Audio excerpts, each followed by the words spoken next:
반가. 안녕하세요. 공기파 박용덕입니다.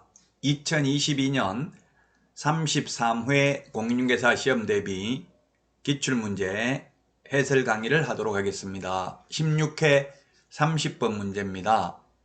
등록 기준, 이건 시험에 거의 해마다 출제되고 있죠. 법인의 등록 기준이 중요합니다. 다만 다른 법률에 따라서 중개업을 영위할 수 있는 이른바 특수법인은 등록 기준을 적용하지 않습니다. 이 법인의 등록 기준이 왜 중요하냐면은 외국 대형 법인을 규제하기 위해서 우리나라 법인도 마찬가지로 법인에게만 특별히 규제를 하고 있습니다. 자, 옳은 것인데요. 옳은 거. 기억해 보면 상법상 회사.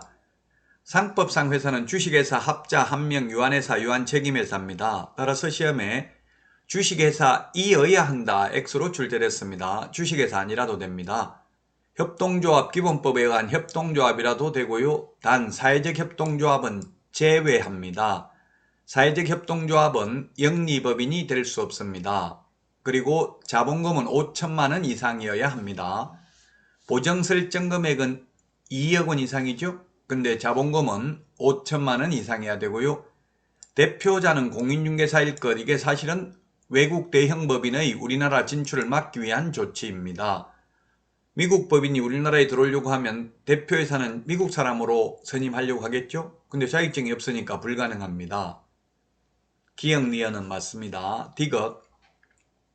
대표자를 포함하는 게 아니라 제외한 임원 또는 사원의 3분의 1 이상이 공인중개사이어야 하고요.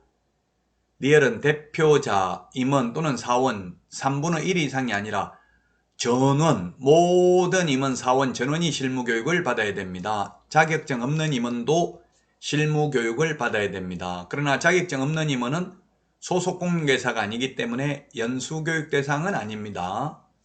자, 그 다음에 건축물 내장이 기재되어 있어야 되고요. 가설건축물, 무허가 건축물은 안 됩니다.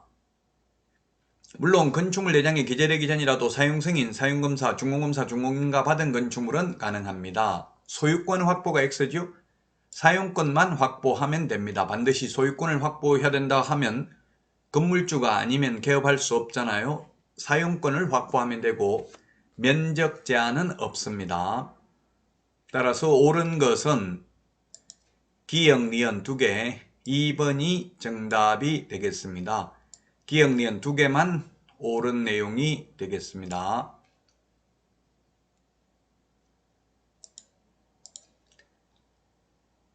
(2번이) 정답이고요. 다음은 31번 문제 보도록 하겠습니다. 현행 공인중개사법 내용 틀린 것입니다. 틀린 게 오지선당에서는 옳은 것보다 고르기가 더 쉽죠. 1번 개업공개사가 중개사물에 대한 표시광고를 할 경우 중개사무소 개업공개사에 관한 사항을 명시하고 개업공개사가 아닌 자의 중개업을 위한 표시광고를 하면 100만원 이하의 과태료에 처한다. 이게 X네요. 개업공개사가 아닌 자가 표시광고를 하면 1년 이하의 징역이나 1000만원 이하의 벌금입니다. 이 광고라는 말 들어가는 거 32회 시험에도 출제됐고요. 2022년 33회 시험에서도 저는 반드시 출제될 것으로 생각이 됩니다. 왜냐하면 광고가 모든 처벌 규정에 다 해당됩니다.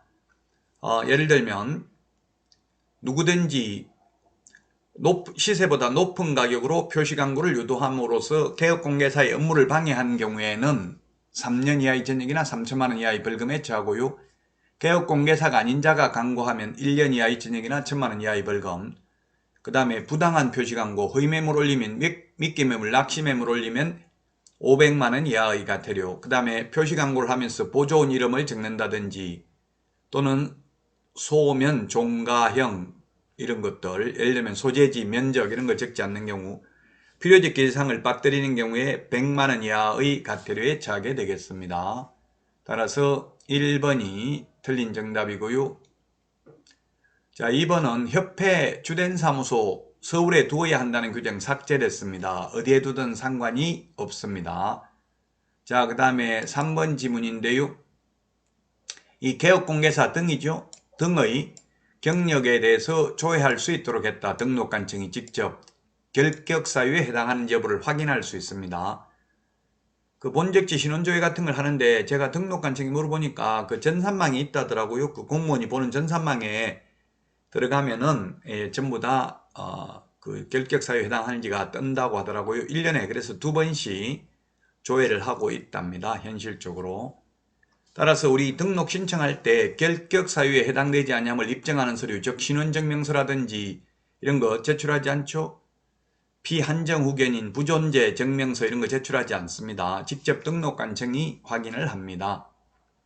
자, 그 다음에 4번에 무등록 불법 중개행위와 관련하여 관계기관 합동단속 시 협회 및 관계기관의 단속 업무 지원 근거를 마련하였다. 그래서 보통 국토부, 국세청, 협회, 감사실 이렇게 합동단속을 많이 하고 있죠.